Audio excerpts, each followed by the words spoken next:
অনেকদিন ধরেই বিনোদন জগৎ থেকে বিরত আছেন ভারতের জনপ্রিয় মডেল ও অভিনেত্রী গওহর খান। বর্তমানে ছেলের সংসার নিয়েই ব্যস্ততা তার, তবে বসে নেই তিনি, শুরু করেছেন ভ্লগ।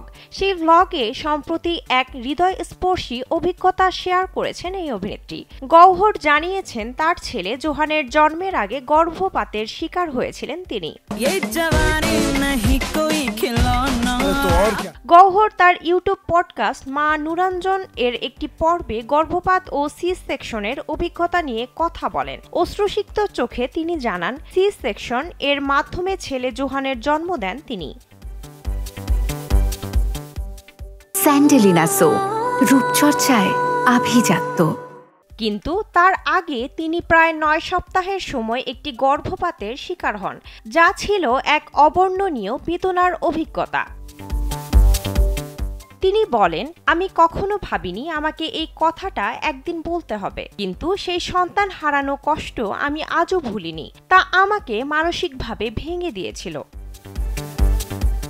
গওহর জানান, তিনি ভবিষ্যতের পর্বে এই বিষয়ে আরো বিস্তারিতভাবে বলবেন। বিনোদন ডেস্ক, কালবেলা।